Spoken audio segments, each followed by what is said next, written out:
Hey, what's up, guys? It is the Ace Michaels Show. Ace Michaels, happy to be here with you on the dial as always. And today we have another radio station host, another host of the famous blab your mouth and see if people like what you're trying to say type of thing. Welcome to the show, my guest, Sheri Martin Del Campo. Nope, I did it wrong. Sheri Martin Del Campo. There it is. Like you guys try to say that 3 times fast. Sheri Martin Del Campo is on the show today for the first time. Welcome her. How you doing, dear? Great. Thanks for having me. Well, you do have a radio voice. Thank you. That's very nice. Say some stuff use your radio voice for us. Hey guys, welcome to Vegas Rocks the podcast. I'm your host, Sheri. Nice. And tell us about Vegas Rocks the podcast. Well, our show is going to be about everything that rocks in Vegas. So whether you're a musician or a singer, a photographer, a fan, we're welcoming everybody onto the show. Now, did you guys go out to different places and actually preview different scenarios and say, well, that doesn't rock, that doesn't belong on our show? What about this? Nah, that doesn't rock. Not really. We kind of just started out with visiting venues that we hadn't been before and checking out some dive bars in town, and along with that came some really great cover bands, and that's kind of where it started from, is like, hey, there's some good music out here that I'm pretty sure some people don't know about. So let's get them out there. Let's get the word out there. It sounds really cool, although it also sounds like super time consuming. But I'm one, I don't like manual labor too much. So like, ugh.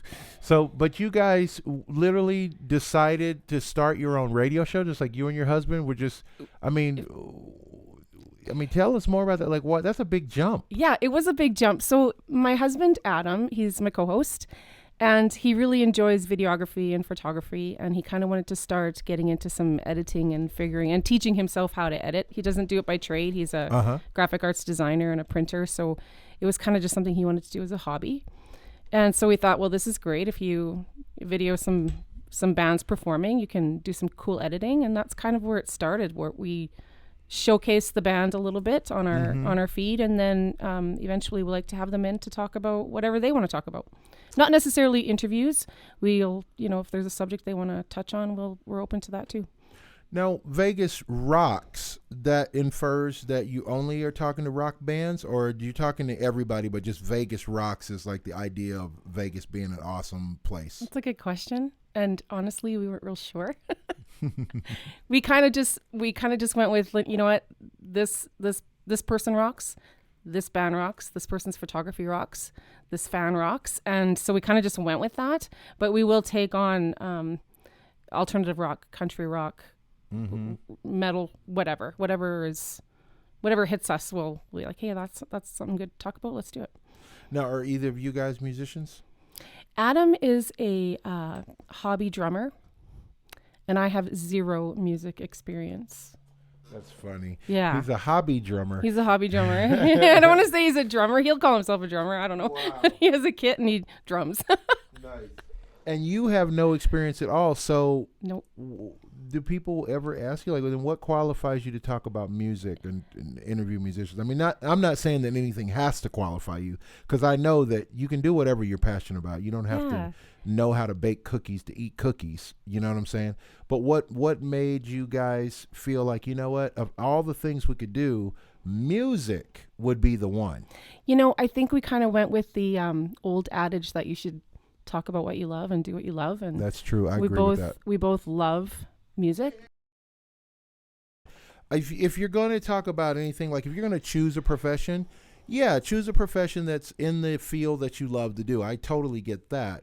So you guys love music, even though he's a hobby drummer and you're not a musician at all. Do you ever feel weird when you talk to these musicians? Like, do they say things that you don't know what they're talking about?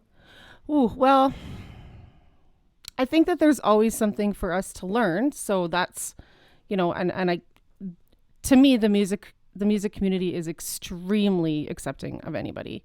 And I don't ever feel I mean, I guess maybe I should feel stupid for asking some questions, but I don't usually. I usually find them pretty open to answering whatever Right. ridiculous things I have to ask them. So no, it's more, I guess that's the whole point of it, is that we can kind of step into their world a little bit and figure out what's, what makes them tick and what they love to do. And that's kind of what gives us the joy, is learning all about what their profession is about. Did you guys go through some other ideas of shows that you were like, no, we don't want to do politics, we don't want to do? And if you did, I'm curious, what didn't make the cut? What did you know what I'm saying? What did you decide not to do? When it comes to subject, music was the number one thing. There was nothing else that we thought we would even want to approach. Mm-hmm. But when it came to the actual format of the show, we wanted to make sure that it wasn't something where we had a form of questions and we said, hey, what's your name? Who are your bandmates? What do you guys sing? Where are you playing? We wanted it to be something more conversational and a little bit more in depth than just to get to know the person podcast. And in Vegas, what's cool about Vegas is that you have a tremendous amount of choices, because there's all different types of music here all the time. You can go see metal bands, you can go see hip hop artists, you can go see pretty much you name it. It's open in Vegas. There's Absolutely. opera. You can go see opera performers in Vegas, and a lot of people don't know that. But yeah, there's tons of great cultural music, from symphonic music to so on and so forth. So then my obvious question becomes, what did you do before all of this magic? So Adam and I are recently married. We've been married we just celebrated our 1-year anniversary. Congratulations. Thank you. And so, we've been honeymooning for a year. Right. And yeah, he works full time. I can't work right now. I'm waiting for my green card. So it was I wasn't doing anything since I moved here. It was kind of like a waiting game. So in order to keep myself busy, I kind of wanted to do something where I could, write a little bit of insights and talk about it. And so this was kind of my best outlet, I guess. Yeah, it sounds like it'd be a great outlet.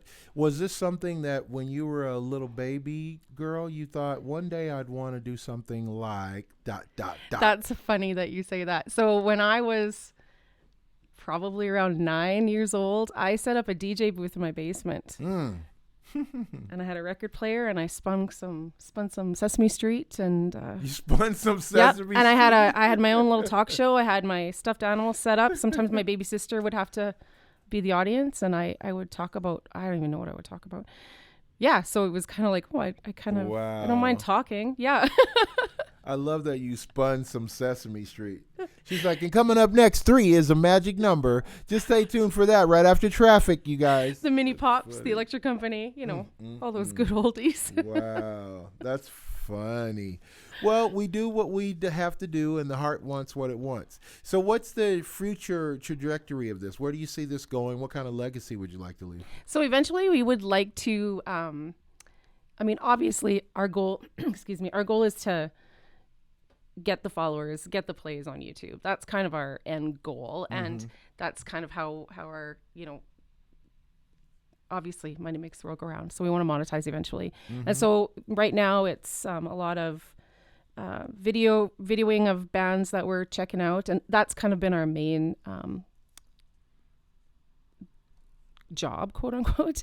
But it's also been our main struggle, is just kind of finding the time to get to see everybody that we want to see, and then get them scheduled, and working with everybody's time constraints and my husband's schedule. And so yeah, we just kind of want to be the people that just welcome everybody and let's just gab, and we think it's for everyone. I think it's great what you're doing, because I think everyone would agree that making it in show business is all about talent. Number one, you do need talent. There's no way to make it without having talent. But everybody would argue promotion, marketing.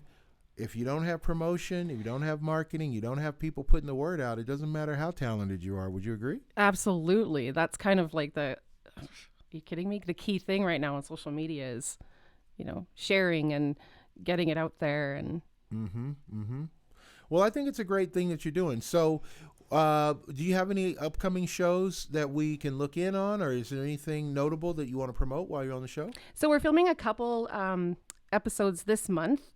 I don't like to say the names just in case they drop out, because sometimes people just can't make it for whatever reason. But we've Sure. got a couple local bands that are doing some gigs this month that we're going to highlight. One of them that I'll mention is the Benders. They're playing a couple times this month, but one of their shows that's coming up in the spring is the 27 Club. So they're going to highlight some of the music from the 27-year-olds that have passed away in the music industry. So Right. we're looking forward to that. We've got a couple coming in that is purely just metal fans, and they're going to come and tell us all about the concerts that they've attended and their history of music and what speaks to them. So yeah, we've got a Right couple. on. Yeah. Let's talk a little bit about the 27 Club, because some people may not know what it is. Mm-hmm. When I finally found out what it was, I was very shocked and flabbergasted. Me too. So the 27 Club, I want to just off the top of my head, I believe that includes Janis Joplin, Jim Morrison, Jimi Hendrix. Is Heath Ledger part of that team? Nope. Okay, He so is it's not. Musicians only. It's Is it? not actually musicians only. I Okay. think it's. I mean, don't quote me on this, but I do believe it's people that are involved in the entertainment industry. I'm not sure how old Heath Ledger was when he passed, but Amy Winehouse, Oh, Amy Winehouse. Kurt yeah, Cobain. Wow. Those are probably the 5 most notable. And I tell think. the people, why is it the 27? Like, what is it? I know why, but Yeah. tell everybody else. Unfortunately, all passed away at the age of 27. And what is your take on that? Is there any real significance in the being 27 and dying? Well, when one of the band members from the Benders told me about it, it hit me really quickly because, I mean, I'm a parent. I have kids that have just passed that age. I've got a 28 and a 30-year-old. And yeah, it just sort of, I didn't really realize really how young that really is until I realized, hey, my kids just passed that, and I can't imagine. I can't imagine it. I can't imagine that they've had that. They've all left a legacy at the age of 27, first of all. But that, how much were we all robbed of what could have been yet, Yeah, and 27, just literally let that sink in. That is a very young age to be defined by anything. I mean, at 27 years old, I mean, I don't know that any of them probably had done their best work. I mean, because we'll never know. We'll never know, and I'd highly doubt it. But yeah, I appreciate that these bands will highlight some of that music, and yeah, I'm so looking forward to that show. Well, that's really cool. So if we want to stalk you on the www, what do we need to do now, Sheri? Where do we go? Where do we find you? We can be found at vegasrocksthepodcast.com online, and then we're on almost all social media. We're on Instagram, Facebook, TikTok. You name it, basically. You name You own the internet, damn it. We are everywhere. And now, and is it Vegas Rocks? Is it ROCKS, or is it spelled like some crazy way, like RUIQUY? We're old school. ROCKS. ROCKS. Silent Old school. W. Yeah. Right. VegasRocksThePodcast.com. And that's what's up. Hey, guys, it's been the Ace Michael Show. Thank you so much for listening, sharing, and liking. If you ever want to be on the show, we'd love to have you. My guest today, I'm going to try it. Sheri Martin Del Campo is how I would say it. You got it. And that is what's up. You know what I say at the end of every show? Guys, live the life you love the life you live. Thank you.